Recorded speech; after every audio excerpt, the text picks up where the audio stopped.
The Peter Schiff Show. Well, the U.S. dollar started out this morning on the defensive. Overnight, it had been down across the board. And then the government released the inflation numbers, at least the CPI version of the inflation, at 8:30 this morning. And the dollar had a sharp reversal, rising across the board and closing today's session pretty much on the highs of the day, up against every currency. Gold, which was up about $6 or $7 before the CPI news came out, did sell off, but managed to close just off $1 or so. So obviously the price of gold was up against all the other currencies, but down a bit against the dollar. Let me give you the details on the April CPI. First of all, the headline number, all right, according to the government, April CPI was up just 0.1% on the month. And year over year, right, from April 2014 to April 2015, prices dropped negative 0.2. So that is the lowest CPI since October 2009 on a year-over-year basis. So October 2009, again, the Great Recession. So on headline CPI, this is the lowest number we've had since the Great Recession. But the core, that's the number that caught the currency traders by surprise. The core, right, remember, which excludes food and energy, the core rose 0.3. And that was the biggest monthly jump since March of 2006. So what is that? 9 years ago almost, right? Year over year, the increase in the core was 1.8, and that is the biggest year over year increase going back to January 2013. So it's been over 2 years since the core CPI has risen by 1.8%.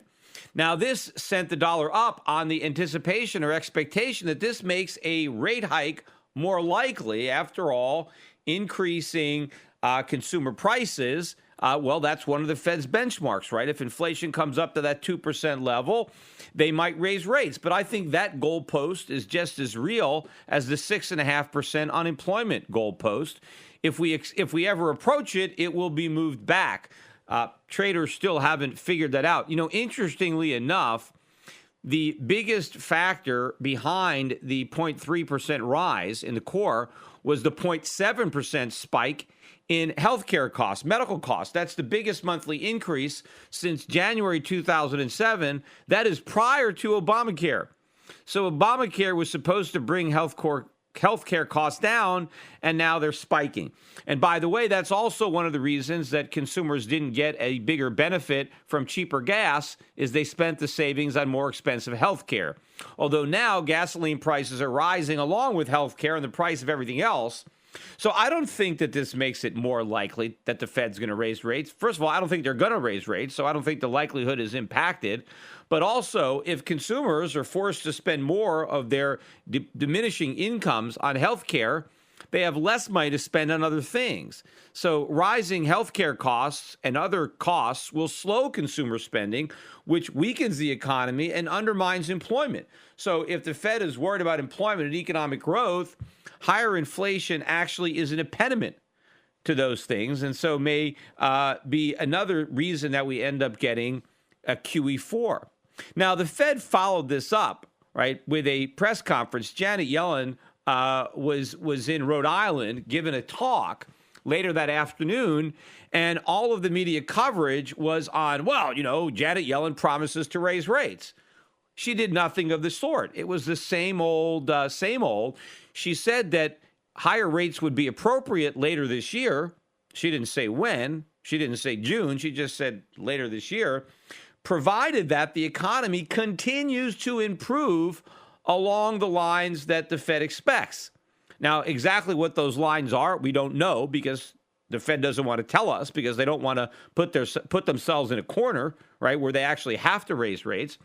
But again, if Janet Yellen really intended to raise rates, she wouldn't make it contingent on the economy continuing to improve. She would say, look, the economy is strong enough, we're going to raise rates. It doesn't really matter what the data is. I mean, we've had enough good data that even if we get some bad data, we're still going to raise rates. That's not what she's saying. And of course, if she really wanted to raise rates, she wouldn't be talking about raising rates at all. She would have raised them.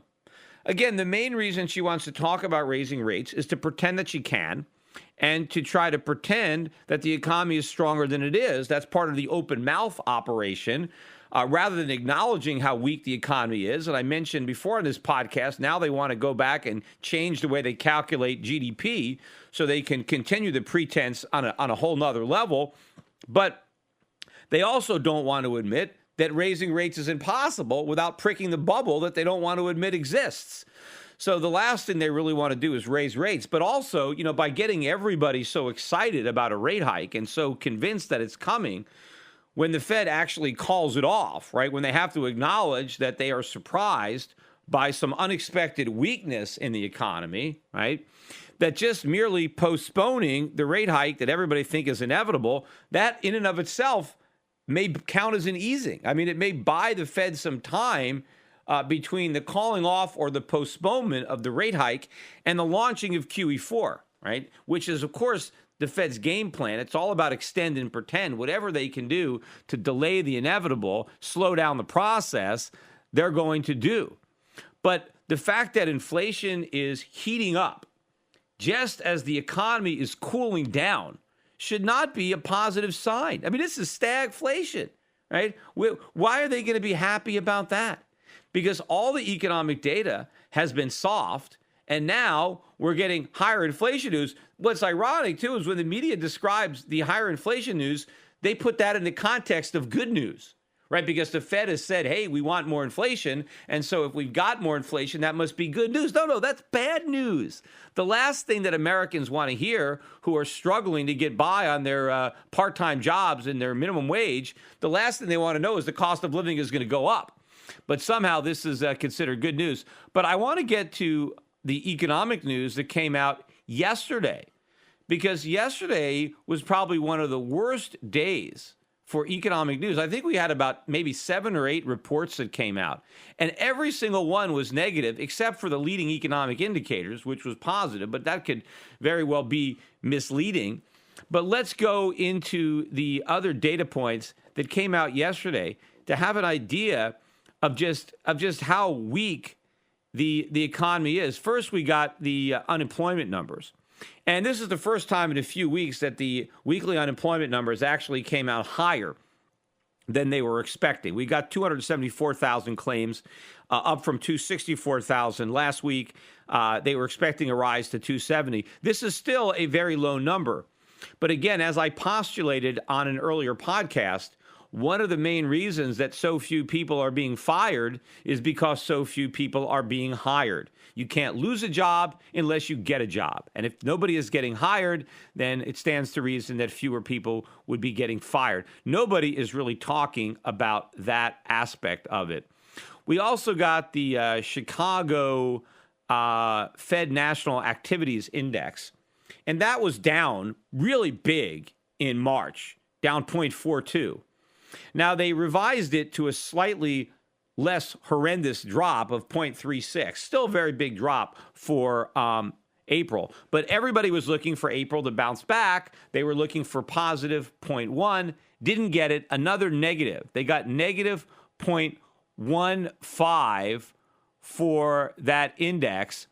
And this is, and the 3-month moving average now is down to minus 0.23. So more bad news coming out of the Chicago index. But then we got the PMI. This is the PMI for May. Now we're talking about May number. The April number was 54.2. They were expecting it to rise to 54.6. Unexpectedly, right, declined to 53.8. Right? This is now the lowest level in 16 months. 16 months. So lower than it was, obviously, at any point during the cold days of winter, right? And it was led lower by tumbling of the new orders. Also, just on a lighter note, Bloomberg Consumer Comfort Index, which comes out weekly, continued to slide again down another week down to 42.4 from 43.5. This is the week ending May 17th. So that series continues to deteriorate. We also got the Philadelphia Fed. This is another May number. And last month it was 7.5, right, which was below estimates at the time. And they were looking for a bounce back to 8. Didn't get it. Instead, we went down again to 6.7 for the Philly Fed. We're just off now a 15-month low in that index. And we've now missed expectations 5 out of the last 6 months. That number has come in below estimates. Then after that, we got existing home sales. Another bad number. They were looking for an improvement over the March level. And these are existing home sales. So this is most of the homes that sell are not new homes. That's a small part of the market. The big enchilada is the existing homes, the ones that have already been built and are on the resale market, right, from current owners. And they were looking for an improvement from March. March, they had 5.19 million, which was actually revised upwards slightly to 5.21. They were looking for a move up to 5.22 million units. Instead, we dropped down to 5.04 million. That was below the lowest range of the estimates. That was a 3.3% drop on the month. Year over year, existing home sales are now up just 6.1%, where the prior month they were up 10.4%. So that number is dropping. And then we also got Kansas City Federal Reserve Manufacturing Index. That one was -7 last month in April. They were looking for a slight improvement to -2. Didn't happen. It worsened again. We actually got -13, right? Unexpectedly weakened. And it has now gone down, right? The number has gotten lower for 5 consecutive months, right? And the current drop, the drop from last month to this month, is the biggest drop since April of 2009, right? During the Great Recession. And the absolute level that we're at right now, this is the lowest level since April of 2009. So again, here we have horrible economic data, right? Data that's so bad that you have to go all the way back to the Great Recession to find data that's comparable. And inflation is getting worse, right? The inflation is picking up despite the fact that the economy is slowing down. And somehow this is supposed to be good news. Somehow we're supposed to look at this as victory for the Federal Reserve, that we're now moving into stagflation. Now, even in Janet Yellen's talk, she did also go out of her way to discredit the 5.4% unemployment by acknowledging, again, that the number, there's more than meets the eye here, because she did acknowledge all the discouraged workers who are not in the labor force because they don't believe there's any jobs for them. They would want jobs, but they just don't think they're there. So she mentioned that they're there and they're not being counted. She also acknowledged the large number of Americans who are reluctantly working part-time, but who would like to work full-time, but have been unable to find full-time jobs. So she mentioned that the existence of this, hidden labor force, this stealth labor force, does indicate excess slack in the labor market and that the economy is not quite as strong as we think. Why did she go out of her way to acknowledge that, right? If she was so hell-bent on raising interest rates come hell or high water, she wouldn't be raising these concerns. Also, the numbers, right? The labor force participation rate is not improving. It's near the lows, right? And the number of Americans not in the workforce is in the highs. So if Janet Yellen is saying, hey, I'm not going to raise rates until this situation changes, at this point, there's no indication that it's going to change. In fact, all indications are that it is going to go continue in the same direction. Especially now where you have all of these low-skilled, jobs in jeopardy, where you have cities like Los Angeles raising the minimum wage to $15 an hour, even though it's not raising to $15 an hour right away. It's already set in stone on a timetable, and that will discourage new businesses from starting up, certainly in areas like Los Angeles. But as this, $15 an hour, fever, catches on in other cities, I mean, a lot of businesses are going to be taken aback and are going to be very reluctant to start up, knowing that they're going to need a lot of low-skilled workers, and they're really not going to have any low-skilled workers available because it may not be viable to employ them if you have to pay them $15 an hour. In fact, in Los Angeles, you're talking about raising the minimum wage to such a degree that you're now, I think half the people in the city are employed for less than $15 an hour.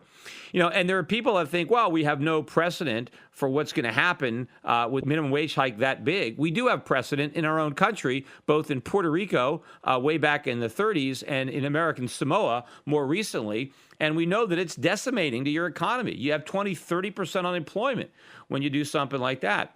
And so those things could happen in our big cities. Now, of course, as I said before, if these rate hikes are confined geographically to cities, then a lot of those jobs could move to the outskirts of those towns or neighboring towns.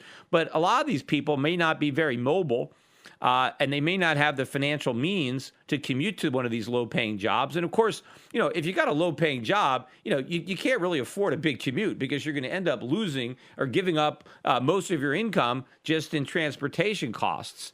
So a lot of these people might actually have to move from the city if they can afford to do that. But of course, too, if you're eroding the number of employed people, you are eroding the tax base. It's funny how these proponents of this $15 an hour minimum wage are saying, well, all these companies are making it so difficult because their employees are on food stamps or public assistance, and it's the fault of the employer for not paying them enough. If the employer wasn't paying them anything, then they would have to get even more public assistance. At least the employer is helping out with a minimum wage job. To try to vilify these employers and say, hey, you guys are the bad guys because you're not paying these people enough, they should stand up and say, well, at least we're paying them something. Who else is creating jobs for low-skilled people? Because if the employers that are hiring these low-skilled people, if they weren't there, then it would be even more expensive to take care of the people who are currently at least getting some income. Now, maybe their income isn't sufficient for their needs, but it's better than nothing, which is what they're going to get if they're forced to pay them $15 an hour. Because for most employers, it's not, well, I got to pay these people $15 an hour. It's, well, either, I just don't hire them at all, right? You can mandate a minimum wage, but you can't require anybody to actually pay it. Because ultimately the employer decides, is it worth paying some unskilled worker $15 an hour? Now, in some cases, it will be the case. But in many cases, it won't be. And of course, the character of the employees will change. So let's say, I am working, I own a McDonald's right now, and I currently have a bunch of employees that I'm paying $8 an hour. And now I have to pay them $15 an hour. Am I just going to give all my $8 an hour employees a raise to $15 an hour? Not at all. I'm probably going to hire totally different people because the people who require $15 an hour won't work for $8 an hour. So my labor pool, my job applicant, right, my talent pool that I'm drawing from is diminished because the people that want $11, $12, $13, $14, $15 an hour, they're not applying for the jobs at McDonald's. So the people who get $8 an hour, they're not competing with people who are working on the caliber of $15 an hour. But once you force McDonald's to pay $15 an hour, now there's going to be a lot of candidates for that job that previously wouldn't have been interested in it. Because, there's not a lot of stress in the McDonald's job. It's probably a lot easier to do than a lot of other jobs that currently pay $15 an hour. And so that's going to happen. People are going to start hiring better educated burger flippers, maybe more attractive, nicer looking women to ring the cash registers than they're hiring now because, you have to pay up for people if they're going to come up, they're going to wear nice clothes. But the bottom line is the employers are going to expect a lot more from people they pay $15 an hour than people they may pay $7 or $8 an hour. That's just the way it's going to be. So all these people who are so excited about the $15 an hour minimum wage, most of them are not going to be employed long enough to receive it because the employers are going to up the quality of their workforce as they downsize the number.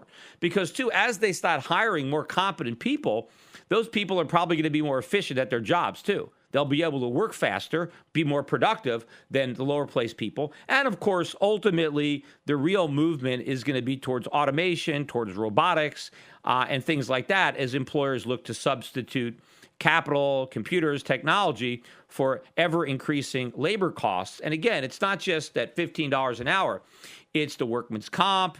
It's, the disability, the Social Security, the liability, all the headaches that come with hiring people are eliminated if you just automate. But all this stuff is going to happen to undermine the economic recovery that Janet Yellen is still pretending exists. So she can continue to pretend that her monetary policy worked. And so she continued to posture as if the Fed has the ability and the inclination to actually raise interest rates when they really can't do that. Now, there are people that might say, well, Peter, what if they actually do raise rates, right? Then it proves that you're wrong. It doesn't prove that I'm wrong because I'm not saying that it's impossible that the Fed will raise rates slightly. In fact, Janet Yellen went out of her way to say that if we do raise rates, we're going to be very cautious about raising them again, that we're not on a glide path or a trajectory like Greenspan was when he raised rates every meeting in a measured pace. Janet Yellen went out of her way to say that the Fed was going to continue to be data dependent. In other words, patient, right? That we might raise rates one time and then that'll be it, one and done, or we'll raise rates and then we'll say, okay, we're going to wait for the data, and it'll be like waiting for Godot.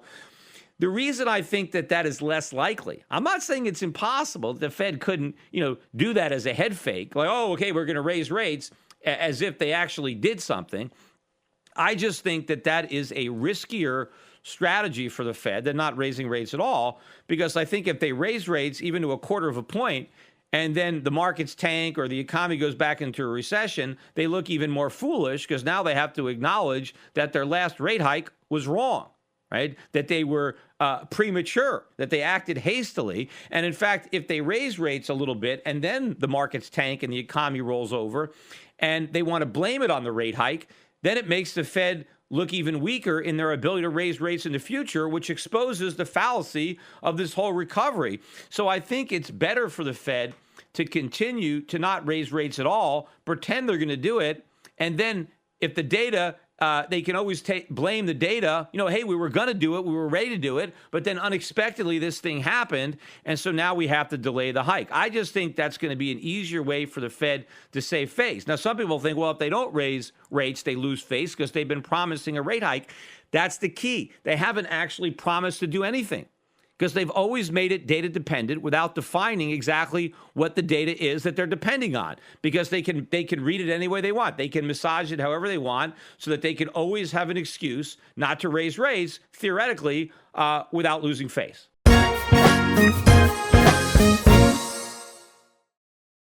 Hello, this is Peter Schiff. I bet you didn't know that without silver, you wouldn't be hearing this podcast right now or be able to use a computer at all. From laptops to smartphones to TVs to speakers, virtually all modern electronics use silver to conduct electricity.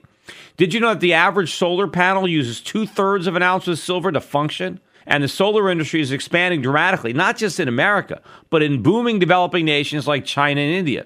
Silver is naturally antibacterial and is used extensively in modern medicine. Silver coatings are being added to breathing tubes, bandages, catheters, and other medical instruments to reduce the spread of infections. When antibiotics fail, silver still works. I believe the 21st century will be the century of silver. As fiat currencies continue to collapse and new uses are found for silver every day, the white metal's strong industrial demand and low per ounce price will make it increasingly attractive to savers around the world. At today's prices, people of any age and background can afford to buy some silver. Learn why silver is a smart and reliable investment in my free special report, The Powerful Case for Silver.